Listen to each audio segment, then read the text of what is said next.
Franco, professor de filosofia do sistema de ensino poliedro, e eu vou trabalhar com vocês aqui agora alguns conceitos cartesianos. René Descartes, da onde vem o termo cartesiano, ele não se dedicou apenas à matemática, ele foi um dos grandes filósofos, ele contribuiu muito para o desenvolvimento, né, do pensamento moderno e mais tarde do pensamento contemporâneo. O Descartes, ele levou a dúvida às últimas consequências, e é por isso que ele criou a chamada dúvida hiperbólica. A dúvida hiperbólica faz parte do método Descartes. A gente não pode confiar em nada, segundo Descartes. A gente precisa colocar tudo em dúvida para poder gerar conhecimento. Essa dúvida hiperbólica levou ao seguinte pensamento: a dúvida é a primeira certeza que a gente tem. Por quê? Porque a dúvida não pode ser colocada em dúvida, todo o resto pode. É impossível duvidar da própria dúvida. Então ela é o seu guia em relação ao conhecimento. É a dúvida que faz alguém crescer, alguém ir atrás do conhecimento. E colocando a dúvida como parte principal do seu método, Descartes chega a radicalizar, inclusive, colocando a própria realidade em questão. O argumento do sonho de Descartes diz o seguinte: como é possível estabelecer logicamente uma garantia de que nesse exato momento a gente não está sonhando, que tudo isso aqui não passa de um sonho? E o Descartes vai dizer: e se esse for um sonho do qual a gente nunca acorda? E é muito legal esse pensamento do Descartes, porque não existem garantias lógicas que isso aconteça. E é por isso que o questionamento sistemático levou ao desenvolvimento de um método filosófico que até hoje é muito comentado.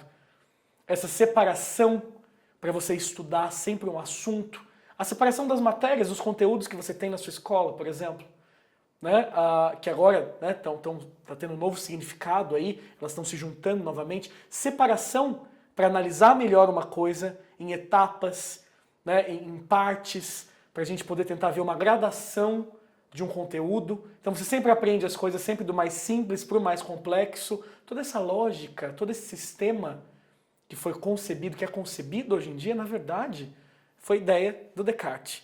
O Descartes, ele foi muito além do que os outros filósofos eles tinham ido na época dele.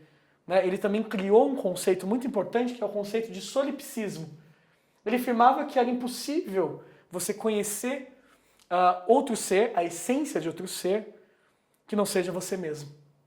Então você lida com a aparência das coisas, e aí vem a dualidade que a filosofia sempre se baseia, a dualidade entre essência e aparência. As coisas se revelam na aparência. A essência das pessoas a gente não consegue aprofundar, conhecer. Eu não sei, por exemplo, qual que é a essência da minha mãe e do meu pai. Eu sei o que eles mostram para mim. Pode ser que eu nunca saiba a essência deles.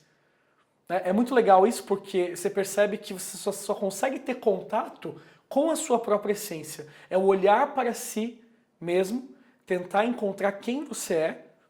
Em contrapartida, você cai num mundo de aparências externamente que não é confiável e por isso deve ser questionado o tempo inteiro.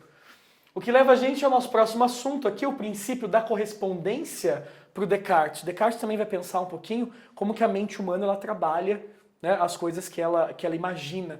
Para ele a gente tem as ideias que são ideias inatas, algumas ideias que nascem com a gente, por exemplo, a ideia de Deus seria uma ideia inata. As ideias chamadas de adventícias, que são ideias que a gente tem contato, né, e vai vendo as ideias dos outros, vai pegando esses conceitos. E por último, as ideias que se formulam na imaginação. E aí é muito legal o princípio da correspondência, porque o Descartes ele afirma nesse princípio filosófico o seguinte: tudo o que a gente consegue pensar corresponde necessariamente a um objeto real. Aí você me pergunta, né? E as coisas fantásticas que o ser humano imagina? E as histórias que a gente imagina e que a gente nunca viu esses seres por aí? Por exemplo, um unicórnio. O que é um unicórnio? Um unicórnio é um cavalo com chifre.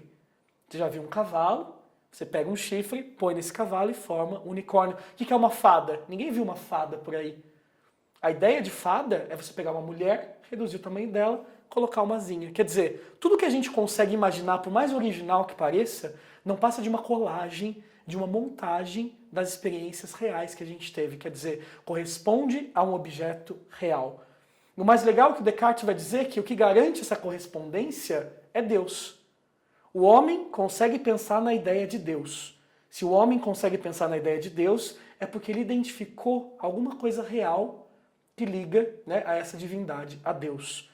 E fazendo isso, o homem que é finito, ele nunca poderia ter pensado no infinito.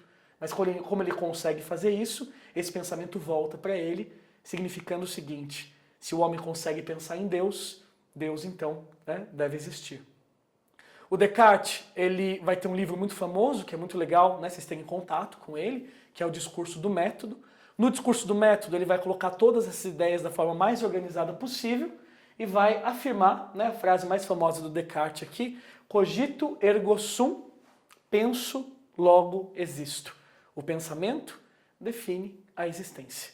Mais tarde, os filósofos existencialistas, como Jean-Paul Sartre, eles vão inverter a lógica cartesiana. O Sartre vai afirmar: existo, logo penso. Antes de pensar, vem a existência. Mas esse é um outro assunto. Sucesso nas provas, boa sorte para vocês, até mais.